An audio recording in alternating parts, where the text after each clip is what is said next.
เอาทักทายสบายดีพี่น้องทุกคนวันนี้มาเสื้อเฮลพี่น้องเดี๋ยวมาค้ำพอแล้วมันนี่หักมาตะเวะพี่น้องเองนะค้ำเลยสิผ้าไปเสื้อลงเมืองเลยพี่น้องเนาะอันนี้สิเป็นนั่นเลยมาสิผ้าเสื้อเฮลนี่พี่น้องเฮลคอมาหรือว่าทางลาวสิเอิญก้องเกาะว่ะหลายท้องถิ่นสิเอิญต่างกันพี่น้อง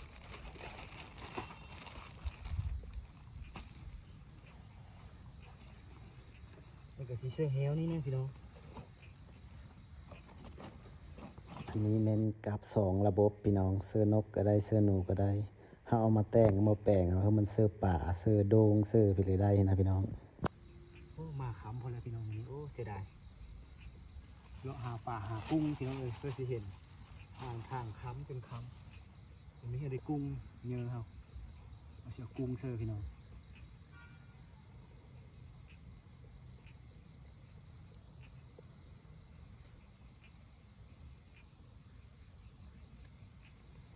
สีเสือกองก้อยอีกอันนึงพี่น้องเสือเฮลเข้ามาอีกอันนึง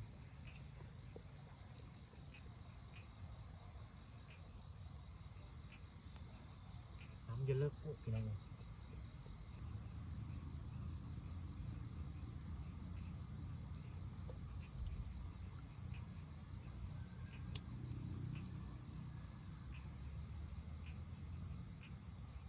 พี่น้องโอ้เสียดายมากค้ำพวกพี่น้องเลยมาค้ำพูดแล้วนี่นะ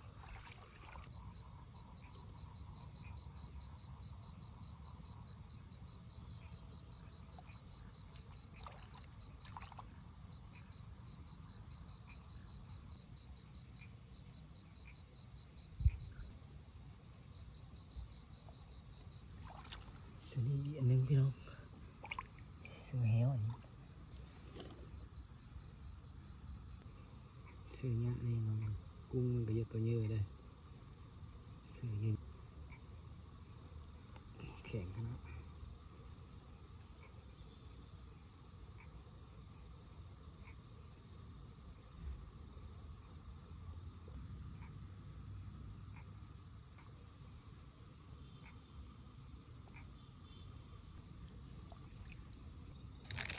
เสือบนนี้อันนึงพี่น้องหมายงามแห้งเลย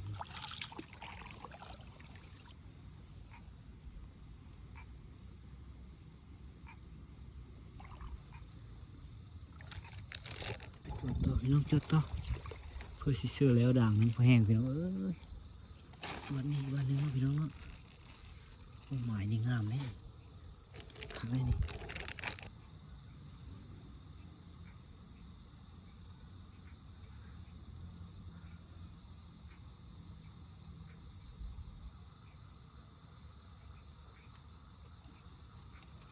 ขาทางก้นก็ฮักพี่น้องเลย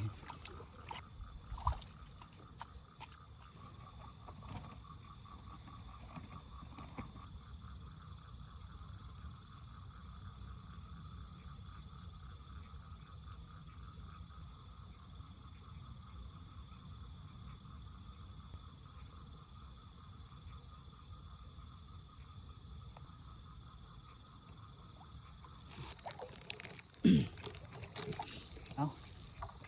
สิขอปิดคลิปไว้สำนี้ก็ได้พี่น้องเด้อไม่เลิกกับพระกดไลค์กดแชร์กดติดตามนี่เลยพี่น้องเด้อเดี๋ยวมื้ออื่นเฮาสิมายามและสิถ่ายคลิปเพื่อพี่น้องเบิ่งอีกก่อนวันนี้ขอปิดคลิปไว้สำนี้ก่อนฝากกดไลค์กดแชร์กดติดตามนี่เลยพี่น้องเด้อ